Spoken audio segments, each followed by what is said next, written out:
अस्सलाम वालेकुम व्यूअर्स, मैं हूं शाकिर सोलंकी। व्यूअर्स, आखिरकार वही हुआ जिसका खदशा हमारी तरफ से ज़ाहिर किया जा रहा था और इम्कानात मौजूद थे कि जस्टिस मुनीब अख्तर जो हैं वो 63A के जो नज़रसानी केस है इसकी बेंच में नहीं बैठेंगे चीफ जस्टिस के साथ, काजी फायज़ ईसा के साथ, और वो एहतजाजन अलग हो गए। कल उन्होंने ख़त लिखा था चीफ जस्टिस को, अपने तहफ़्फ़ुज़ात का इजहार किया था और आज वो नहीं आए। कमेटी का इजलास हुआ, जो प्रैक्टिस एंड प्रोसीजर कमेटी है जिसने बेंच बनाना होता है, क्योंकि बेंच टूट गया था, 5 रुकनी बेंच था और 4 रुकनी रह गया था, तो 5 रुकनी बनाना था फिर से। तो मंसूर अली शाह साहब से रब्ता किया गया चीफ जस्टिस की जानिब से। मंसूर अली शाह ने भी इनकार कर दिया कि मैं दस्तयाब नहीं हूँ, और उसके बाद फिर जस्टिस मंसूर अली शाह ने जो जवाब इनकार कर दिया, तो नईम अख्तर अफगान जो हैं उनको फिर कमेटी इस बेंच में शामिल किया गया और बेंच मुकम्मल करके आज समाअत की गई। कल भी समाअत हुई थी, आज भी समाअत हुई है और फिर अगले कल यानी आने वाले कल को भी समाअत होगी। अभी दलाइल चल रही हैं, बड़े ज़बरदस्त इंटरेस्टिंग दलाइल भी हुए हैं, और सवालात जो रिमार्क्स दिए हैं चीफ जस्टिस ने, मुअज़्ज़िज़ जजेस ने, और सवालात जो उठाए हैं चीफ जस्टिस ने, वो बड़े कमाल के हैं। मैं आपको पूरी रूदाद आपको सुना देता हूँ। ये नईम अख्तर अफगान साहब को बेंच में शामिल किया गया था और 9 बजे ये इजलास हुआ था। फिर मिनट्स भी जारी कर दिए गए थे। चीफ जस्टिस ने ख़ुद भी अदालत में कहा कि जी मिनट्स भी जो हैं हमने जारी कर दिए हैं, और बैरिस्टर अली ज़फ़र जो हैं उन्होंने एतराज़ किया था बेंच पर। चीफ जस्टिस ने एतराज़ करने से रोक दिया और कहा कि आप बैठ जाएं और आपको भी हम सुनेंगे, लेकिन अब आप एतराज़ नहीं कर सकते बेंच पे। हमने मंसूर अली शाह साहब को भी रिक्वेस्ट की, हमने मुनीब अख्तर को भी रिक्वेस्ट की कि इजलास में भी आएँ, और ये यानी मंसूर अली शाह को इजलास में आने की रिक्वेस्ट की और मुनीब अख्तर को बेंच में बैठने की रिक्वेस्ट की, लेकिन उन्होंने दोनों ने इनकार कर दिया। तो अब उसके बाद नईम अख्तर अफगान को जो है शामिल किया गया है। चीफ जस्टिस ने कहा कि जी हमने जस्टिस मुनीब अख्तर को बेंच में शमूलियत की दरख्वास्त की थी। जस्टिस मुनीब अख्तर अपने पहले वाले मौक़िफ़ पर कायम है। आज सुबह प्रैक्टिस एंड प्रोसीजर कमेटी का इजलास हुआ। जस्टिस मंसूर अली शाह को शिरकत के लिए कहा गया, लेकिन वो नहीं आए। जस्टिस मंसूर ने इनकार किया, जिसके बाद बेंच में जस्टिस नईम अख्तर अफगान को जो है वो शामिल किया गया। चीफ जस्टिस ने बताया अली ज़फ़र PTI के वकील थे, इमरान खान के वकील थे, और सदर सुप्रीम कोर्ट बार जो है शहजाद शौकत, ये सुप्रीम कोर्ट बार की दरख्वास्त है, नज़रसानी की दरख्वास्त सुप्रीम कोर्ट बार की है। और आबिद ज़ुबैरी साहब, चीफ जस्टिस ने कहा आबिद ज़ुबैरी साहब भी जब सदर बने इस दौरान, ये 2022 में 2 साल हो गए हैं तकरीबन, 2022 में ये नज़रसानी की दरख्वास्त हुई है। आबिद ज़ुबैरी साहब भी आए, लेकिन उन्होंने भी ये दरख्वास्त वापस नहीं ली। तो ये चीफ जस्टिस ने कहा कि यानी बार की इस पर सियासत नहीं है। शुक्र है कि बार की सियासत की वजह से ये नज़रसानी नहीं आई। तो ये रोस्ट्रम पर जब आए तो चीफ जस्टिस ने कहा कि जी केस की फ़ाइल मेरे पास आई है, मैंने जस्टिस मंसूर अली शाह का नाम तजवीज़ किया। आजकल सबको मालूम है कि सुप्रीम कोर्ट में क्या चल रहा है। आजकल सुप्रीम कोर्ट में कुछ भी बंद दरवाजे के पीछे नहीं हो रहा। अब लार्जर बेंच मुकम्मल है, कार्रवाई शुरू की जाए, चीफ जस्टिस ने कहा। प्रैक्टिस एंड प्रोसीजर कमेटी के आज के इजलास के मिनट्स भी हमने जारी कर दिए हैं। कमेटी के मिनट्स सुप्रीम कोर्ट की वेबसाइट पर भी अपलोड कर दिए गए हैं, चीफ जस्टिस ने बताया। सदर सुप्रीम कोर्ट बार जो हैं वकील जो हैं शहजाद शौकत, इन्होंने दलाइल शुरू की है और कहा कि जी 18 मार्च को सुप्रीम कोर्ट बार ने दरख्वास्त दायर की थी। 21 मार्च को 4 सवालात पर मबनी सदारती रेफरेंस भिजवाया गया। चीफ जस्टिस ने सवाल किया कि क्या रेफरेंस और आपकी दरख्वास्तों को एक साथ सुना जा सकता है। शहजाद शौकत ने कहा कि जी 27 मार्च उस वक़्त के वज़ीर आज़म ने एक रैली निकाली। चीफ जस्टिस ने कहा कि सियासी मामलात पर बात न करें। अली ज़फ़र साहब और शहजाद शौकत दोनों रोस्ट्रम पर आए। अली ज़फ़र ने बेंच पर एतराज़ किया। बेंच पर एतराज़ है, उन्होंने कहा। चीफ जस्टिस ने अली ज़फ़र को बेंच पर एतराज़ करने से रोक दिया। चीफ जस्टिस ने अली ज़फ़र को बैठने की हिदायत की कि आप बैठ जाएं, आपको भी सुनेंगे क्योंकि इस वक्त राइट ऑफ ऑर्डिनेंस जो अटार्नी जनरल हैं, इसलिए आप बैठ जाएं। चीफ जस्टिस ने कहा कि आप अपनी नशिस्त पर बैठें, आपको भी सुनेंगे। ये भी चीफ जस्टिस ने कहा कि जी अच्छा, चीफ जस्टिस ने कहा जस्टिस मंसूर अली शाह ने बेंच में शमूलियत से इनकार किया, जिसके बाद हमने जस्टिस नईम अख्तर अफगान को शामिल किया है। अच्छा जी, शहजाद शौकत साहब जो हैं उन्होंने कहा कि जी इस केस में सदारती रेफरेंस भी था और 184(3) की दरखास्तें भी थी। चीफ जस्टिस ने कहा कि जी रेफरेंस पर राय और 184(3) दो अलग अलग दायरे अख्तियार हैं, दोनों को यकजा करके फैसला कैसे दिया जा सकता है, ये चीफ जस्टिस ने कहा। सदारती रेफरेंस पर सिर्फ राय दी जा सकती है, फैसला नहीं दिया जा सकता। चीफ जस्टिस ने इस्तिफसार किया कि उस वक़्त सदर पाकिस्तान कौन था, सदर ममलिकत कौन था। सुप्रीम कोर्ट बार के सदर ने कहा कि जी उस वक़्त आरिफ अलवी साहब सदर ममलिकत थे। चीफ जस्टिस काजी फायज़ ईसा ने कहा कि जी वही हुकूमत बतौर हुकूमत भी इस केस में दरख्वास्त गुजार थी। शहजाद शौकत ने आर्टिकल 63A पढ़कर सुनाया अदालत में। चीफ जस्टिस ने कहा कि जी सदर की जानिब से कानूनी सवालात क्या उठाए गए थे। शहजाद शौकत ने कहा कि जी सदर पाकिस्तान ने रेफरेंस में 4 सवालात उठाए थे। आर्टिकल 63A के तहत खयानत के अंसर पर राय मांगी गई।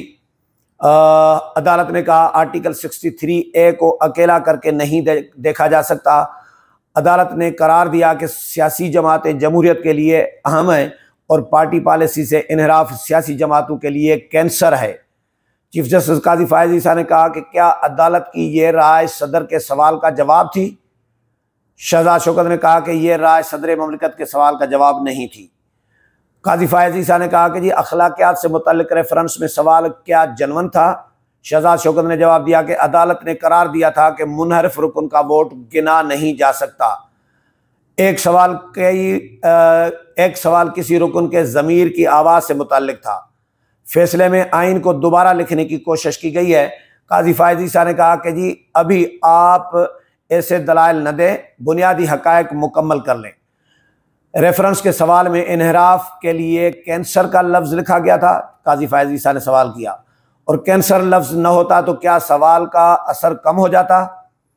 क्या फैसले में इनहराफ अरकान को डीसीट करने का भी मुनहरिफ अरकान को डीसीट करने का भी लिखा गया है। काजी फायज़ ईसा ने इस्तिफसार किया। एडिशनल अटार्नी जनरल ने जवाब दिया कि जी मुनहरिफ अरकान का वोट कास्ट नहीं होगा, डी लिस्ट करने का फैसला हुक्म जो है फैसले में नहीं दिया गया। ये एडिशनल अटार्नी जनरल ने बताया। काजी फायज़ ईसा ने कहा कि जी आइन में तहरीक अदम एतमाद, वज़ीर आज़म और वज़ीर आला का इंतखाब और मनी बिल की वजाहत मौजूद है। जब आइन वाज़ेह है तो इसमें अपनी तरफ से कैसे कुछ शामिल किया जा सकता है। क्या फैसले में कहा गया कि वोट देने और न गिने जाने पर फौरी नाअहली होगी। एडिशनल अटार्नी जनरल ने कहा कि नहीं, फैसले में ऐसा कुछ नहीं लिखा गया। काजी फायज़ ईसा ने कहा कि जी अदम एतमाद में अगर वोट गिना ही न जाए तो वज़ीर आज़म हटाया ही नहीं जा सकता, यानी आर्टिकल 95 तो गैर फाल हो गया। सदर सुप्रीम कोर्ट बार ने कहा कि जी अगर वोट गिना न जाए तो फिर बजट पार्लियामान से मंजूर होने की शर्त क्यों है। चीफ जस्टिस काजी फायज़ ईसा ने कहा कि जी वोटिंग करवानी है, वोटिंग करवाई ही इसलिए जाती है कि उसे गिना भी जाए। क्या अदालत ने फैसले में आर्टिकल 95 पर कुछ कहा। काजी फायज़ ईसा ने सवाल किया। किसी जमात का रुकन पार्टी सरबराह को पसंद न करे, पार्टी सरबराह किसी रुकन को पसंद न करे और हटाना चाहें तो क्या किया जाए।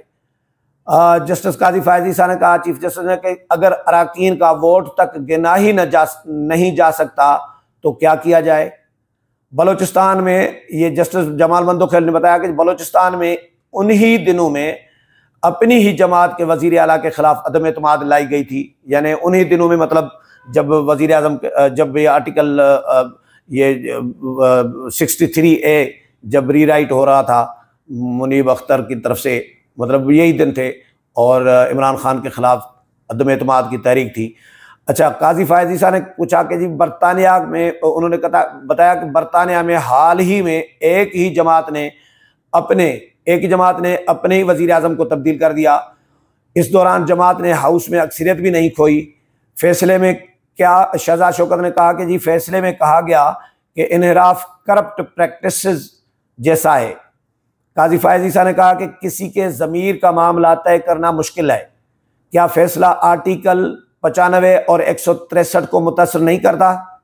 क्या पार्लिमानी निज़ाम को सदारती निज़ाम में बदलने जैसा नहीं है? शहजाद शौकत ने कहा कि जी फैसले में कहा गया कि कोई एक मिसाल मौजूद नहीं जिसमें इन्हिराफ ज़मीर की आवाज़ पर किया गया हो। काजी फायज ईसा ने इस्तिफसार किया कि क्या सच में ऐसा लिखा गया है? शहजाद शौकत ने फिर वो मुतल्लिका जो पैराग्राफ था वो अदालत में पढ़कर सुनाया। चीफ जस्टिस ने कहा कि जी आप बताएं, आपको इस फैसले पर एतराज़ क्या है? आपको एतराज़ अक़लियती फैसले पर है या अक्सरियती फैसले पर? शहजाद शौकत ने कहा कि जी हम अक्सरियती फैसले पर एतराज़ उठा रहे हैं। चीफ जस्टिस ने कहा कि जी फैसले में ये कहाँ लिखा है कि वोट न गिने जाने पर बंदा नाअहल होगा? फैसला तो मामला पार्टी सरबराह पर छोड़ रहा है। पार्टी सरबराह की मर्जी है, वो चाहे तो उसे नाअहल न करे। पार्टी सरबराह अगर डिक्लेरेशन नाअहली का भेजे ही ना तो क्या होगा? शहजाद शौकत ने कहा तो फिर तो ये मामला ख़त्म हो जाएगा। चीफ जस्टिस ने कहा कि क्या फैसले में कहा गया है कि वोट देने और न गिने जाने पर फौरी नाअहली होगी? एडिशनल अटॉर्नी जनरल ने कहा कि नहीं, फैसले में ऐसा नहीं कहा गया। चीफ जस्टिस ने कहा कि जी अदम एतमाद में अगर वोट गिना ही न जाए तो वज़ीर आज़म को हटाया भी नहीं जा सकता। इसका मतलब है कि आर्टिकल 95 गैर फाल। अगर वो शहजाद शौकत ने कहा कि अगर वोट गिना न जाए तो फिर बजट पार्लिमान से मंजूर करने की शर्त क्यों रखी गई है? अच्छा, चीफ जस्टिस ने कहा कि वोटिंग की मश्क होती ही इसलिए है कि उसे गिना भी जाए। चीफ जस्टिस ने कहा कि जी ज़मीर के मामलात के फैसले करना मुश्किल है, हक़ाइक़ पर फैसले करना आसान है। क्या आर्टिकल 63A से मुतल्लिक फैसला आइन के आर्टिकल 95 और 136 के बरखिलाफ नहीं? शहजाद शौकत ने कहा जी बिल्कुल, ये फैसला आर्टिकल 95 और 136 के बरखिलाफ है। चीफ जस्टिस ने कहा कि जी ज़मीर का फैसला कौन करेगा? लोगों के ज़मीर में कौन झांकेगा? ये बड़ा इंपॉर्टेंट सवाल है कि भाई लोगों के ज़मीर में कौन झांकेगा, कौन फैसला करेगा कि ये ज़मीर के मुताबिक ज़मीर की आवाज़ पर वोट दे रहा है या किसी प्रेशर पर वोट दे रहा है? अच्छा, क्या जो रोज़ पार्टी तब्दील करते हैं वो ज़मीर की आवाज़ पर फैसला करते हैं या बेईमान हैं? चीफ जस्टिस ने कहा इसका फैसला कौन करेगा? हम बतौर जज कैसे फैसला करेंगे कि एक बंदा ज़मीर की आवाज़ पर वोट दे रहा है या नहीं? हम कौन होते हैं किसी के ज़मीर का फैसला करने वाले? चीफ जस्टिस ने कहा। शहजाद शौकत ने कहा कि फैसले में रज़ा रब्बानी का हवाला भी दिया गया है कि उन्होंने ज़मीर के खिलाफ जाकर पार्टी को वोट दिया था। काजी फायज ईसा ने कहा कि फैसले से इख्तलाफ करने वाले जज भी बाज़मीर होगा या नहीं? हम कौन होते हैं कहने वाले कि तुम बाज़मीर नहीं हो? शहजाद शौकत ने कहा कि जी पार्टी सरबराह और पार्लिमानी पार्टी सरबराह अलग अलग हिदायत दें तो क्या होगा? ऐसे में तयन कैसे किया जा सकता है कि किसकी हिदायत मानना ज़मीर की आवाज़ होगी? चीफ जस्टिस काजी फायज ईसा ने कहा कि जी आर्टिकल 62(1)(f) पर जस्टिस मंसूर अली शाह का फैसला मौजूद है। फैसले में वजाहत मौजूद है कि नाअहली से मुतल्लिक कौन सी शिकें अज खुद नाफिज होती हैं और कौन सी नहीं। अमरीकी आइन में इन्हिराफ से मुतल्लिक क्या है? चीफ जस्टिस ने पूछा। शहजाद शौकत ने कहा कि वहाँ अराकीन वोटिंग के लिए आज़ाद होते हैं। काजी फायज ईसा ने कहा कि आप कह रहे हैं कि अमेरिका में इन्हिराफ की सज़ा नहीं, जबकि फैसले में तो अमेरिकी सुप्रीम कोर्ट के हवाले भी दिए गए हैं। शहजाद शौकत ने इस्तदा की कि हमारी गुजारिश है कि फैसला वापस लिया जाए।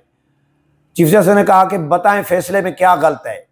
शहजाद शौकत ने कहा कि यह फैसला आइन को रीराइट करने के मुतरादिफ है, आइन को दोबारा लिखने जैसा है। चीफ जस्टिस ने कहा कि जी फैसला सिर्फ ये नहीं कहता कि आपका वोट गिना नहीं जाएगा, फैसला कहता है कि पार्टी कहे तो वोट लाजमी करना है। पार्टी के कहने पर वोट न करने पर रुकन के खिलाफ कार्रवाई का कहा गया है। नज़रसानी दरखास्त कब दायर हुई? चीफ जस्टिस ने इस्तिफसार किया। शहजाद शौकत ने कहा कि जी 2022 में नज़रसानी दरखास्त दायर हुई थी। चीफ जस्टिस ने कहा कि जी आबिद ज़ुबैरी भी जब सदर सुप्रीम कोर्ट बार बने तो अपील वापस नहीं ली गई। सुप्रीम कोर्ट बार के दोनों ग्रुप नज़रसानी दरखास्त पर कायम है। चलें तसल्ली हुई कि नज़रसानी बार सियासत की वजह से नहीं थी। शहजाद शौकत ने कहा कि नज़रसानी खालिसतन आइनी मसला है और आइनी मसला ही था, इसलिए नज़रसानी आई है। पीपल्स पार्टी और वफाकी हुकूमत ने भी नज़रसानी की अपीलों की हिमायत की और फारूक एच नायक भी आए रोस्ट्रम पर। नज़रसानी की मुखालफत कौन कर रहा है, चीफ जस्टिस ने पूछा। अली ज़फ़र रोस्ट्रम पर आए और उन्होंने कहा कि जी मैं मुखालफत कर रहा हूँ। चीफ जस्टिस ने कहा कि आप पाकिस्तान तहरीक इंसाफ की नुमाइंदगी कर रहे हैं। अली ज़फ़र ने कहा मैं बानी PTI का वकील हूँ, लेकिन नोटिस ताहाल मौसूल नहीं हुआ। शहजाद शौकत ने कहा कि जी वाक़े के बाद मुनहरिफ अराकीन की ताहयात नाअहली की दरख्वास्त आई थी, उस वक़्त के वज़ीर आज़म ने एहतजाजी रैली की कॉल दे रखी थी। अटारनी जनरल ने अदालत को यकीन दिलाया था कि रुकन को सेशन में शिरकत से नहीं रोका जाएगा। शहजाद शौकत की जानिब से दौरान समाअत सिंध हाउस पर हमले का भी तज़किरा किया गया। शहजाद शौकत ने कहा सिंध हाउस पर हमला कर दिया गया था, तसव्वुर दिया गया था कि मुनहरिफ अरकान सिंध हाउस में बैठे हुए हैं। चीफ जस्टिस ने कहा कि क्या सिंध हाउस हमले से मुतल्लिक दरख्वास्त सुप्रीम कोर्ट में आई थी? आप वैसे बता दें, आप नज़रसानी के हामी हैं या मुखालिफ हैं? बैरिस्टर अली ज़फ़र ने कहा कि जी मैं नज़रसानी की मुखालफत कर रहा हूँ। फारूक एच नायक ने कहा कि जी वोट न गिना जाना आइन में नहीं लिखा हुआ, अगर वोट गिना ही नहीं जाएगा तो मतलब यह है कि मैंने कुछ गलत नहीं किया। इसके बाद चीफ जस्टिस ने कहा कि जो वकला रह गए हैं, जिनके दलाइल रह गए हैं, उनको हम कल सुनेंगे और समाअत जो है वो कल तक फिर मुलतवी कर दी गई है। अब ये केस चल रहा है आर्टिकल 63A का, एक ही नज़रसानी दरखास्तों का, जो मुनीब अख्तर साहब ने रीराइट किया था आर्टिकल 63A को, और जिसमें PTI को फ़ायदा पहुंचाया गया था। तो अब मुनीब अख्तर साहब जो आथर हैं उस फैसले के, वो नज़रसानी दरखास्तों के समाअतों की जो बेंच है उससे निकल गए। कल जो भी इस हवाले से अपडेट होगी और वो भी आपके साथ शेयर करूंगा। अगले प्रोग्राम में फिर मुलाकात होगी, तब तक इजाज़त चाहता हूँ। अल्लाह हाफ़िज़।